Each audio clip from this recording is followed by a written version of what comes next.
Nous voici à Sargé, au bord de la Loire, et le ponton utilisé par un pêcheur professionnel, Thierry Bouvet, qui nous parle de son métier. Elle est fragile. Elle est vraiment impactée par le changement climatique. Parce que ça, je peux dire que j'ai vu les plus hautes eaux d'hiver et les plus hautes eaux d'été et les plus basses eaux d'hiver, alors même que j'ai 4 ans d'activité. Ce que je peux dire aussi, c'est que la Loire, il n'y a jamais un bon coup de pêche, puisque elle est en perpétuelle évolution. Chaque crue modifie le lit et puis Les emplacements. les emplacements. Donc il faut plus une lecture de la Loire, une compréhension des dynamiques de la pêche que une mémoire des coups de pêche. Ce qui me paraît très important aussi, c'est qu'on voit sur le ponton, il y a un bateau traditionnel de découverte, un bateau d'inspiration traditionnelle pour la découverte de la Loire. C'est notre espace de travail. Pour d'autres, c'est un espace de loisir. Pour d'autres, c'est un espace de méditation. C'est surtout un espace libre et vivant. Et il nous appartient de le respecter, de le partager.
Voilà, ça c'est quand même le coin privilégié. On est à 50 mètres du ponton. Il est des périodes de l'année où cet endroit, il est propice à la pêche.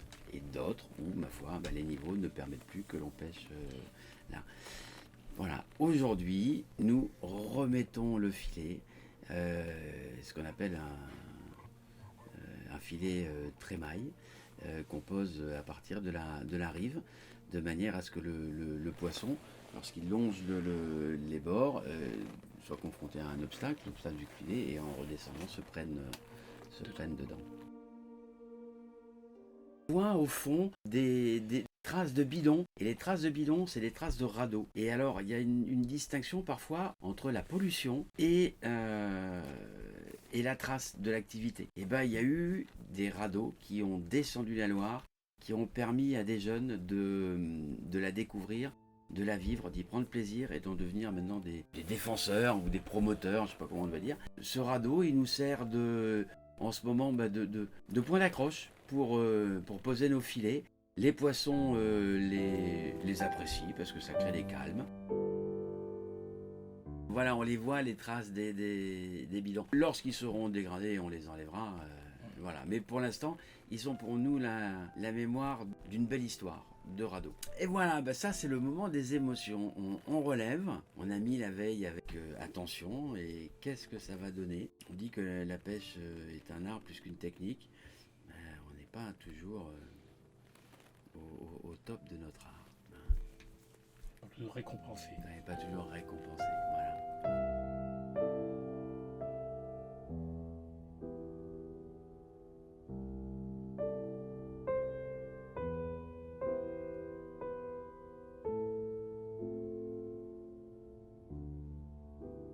Ce qu'on voit là, on n'a pas de vire-filet. On pratique à la main, à force d'homme. La seule aide mécanique qu'on ait, c'est le moteur pour le déplacement du bateau. Cette limitation, c'est pas une contrainte, c'est un atout pour réguler notre effort de pêche. C'est la limite, c'est l'une des caractéristiques de nos pêches en Loire moyenne, c'est voilà, de n'utiliser des outils que manipulables à force d'homme.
Voilà, un moment privilégié dans une zone de pêche propice.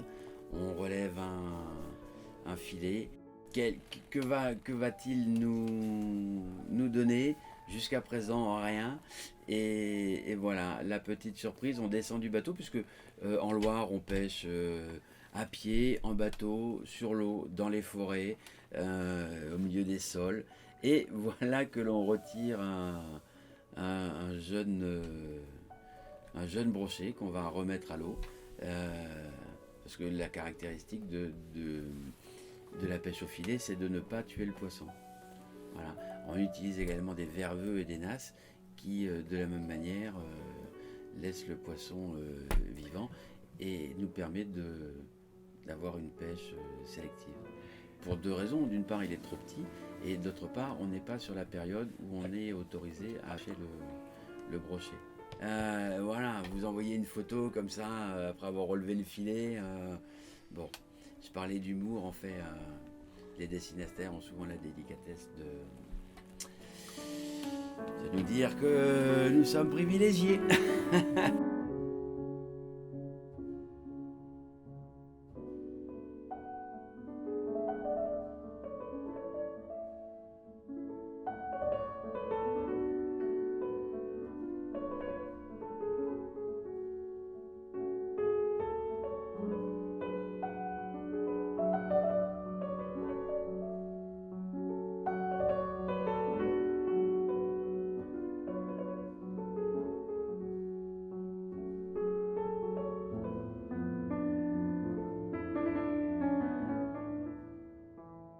On file devant vous pour rejoindre le nouveau coin de pêche. Et en fait, dans l'acte de pêche, on a beaucoup de périodes de liaison qui nous permettent d'observer la nature, d'observer aussi les castors, les rats, les oiseaux, les sangliers, les chevreuils qui fréquentent le même espace que nous.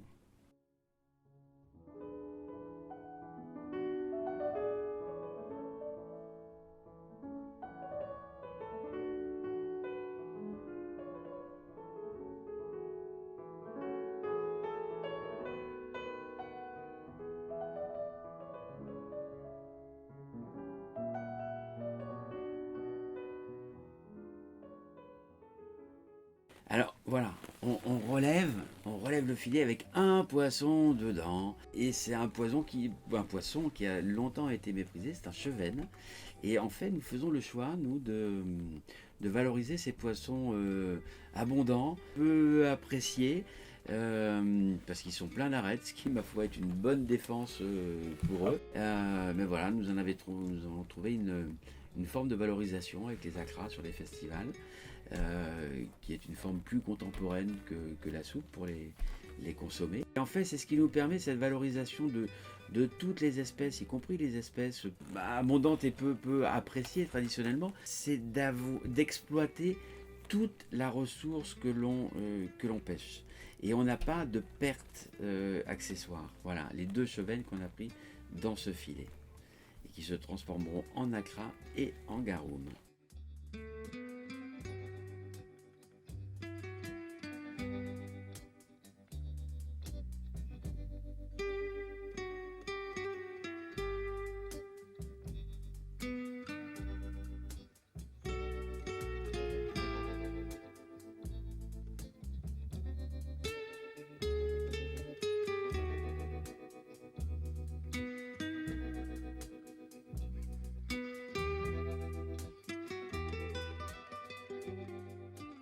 Alors voilà, nous remontons avec la conscience qu'il nous faut rester attentifs en permanence. Parce que même si on est au milieu du fleuve, et ça s'était passé la veille, voilà, il est taquin, il peut nous réserver des surprises. Avec en particulier un arbre abattu par les castors, qui ont fort bon goût, et qui avait abattu un arbre, lequel s'était déplacé avec la crue et s'était posé au milieu du fleuve, puisque le niveau avait baissé dans la nuit.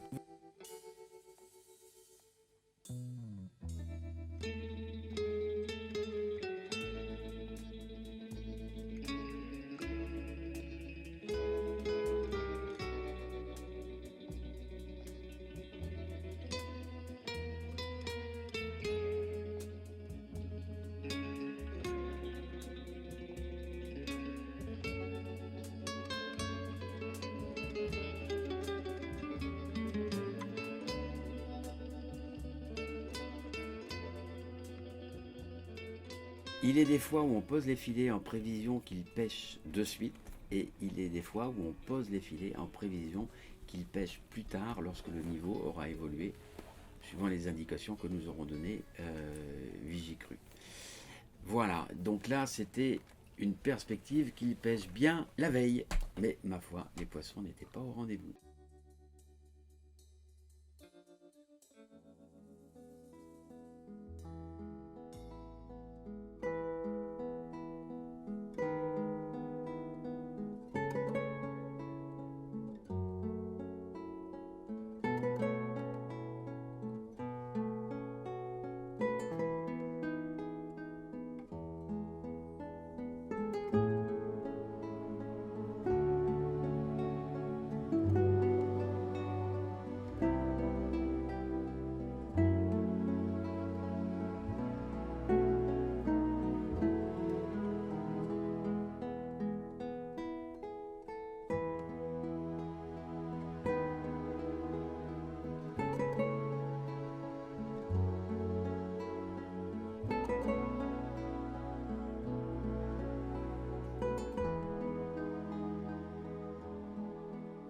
La redescente. Voilà, c'est le moment où on fait le point sur nos pêches du jour, sur les ventes peut-être à réaliser en direct en passant quelques coups de fil, donc essentiellement à des restaurateurs.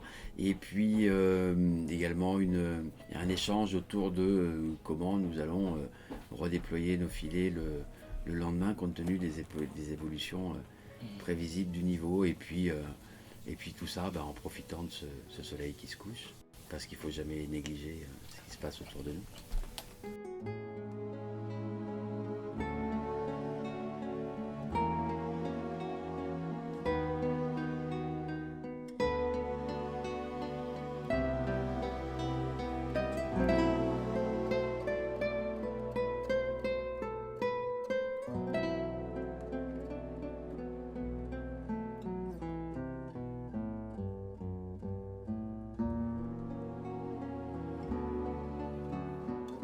Une belle image de nos partenaires, ici en l'occurrence la presse, des chroniqueurs, des journalistes, des bénévoles, un marinier. Voilà, souvent on travaille ensemble parce que ce qui nous anime, c'est la Loire, sa défense que nous avons en commun. Ça pratique, parce qu'avant, il peut s'agir de la défendre, mais déjà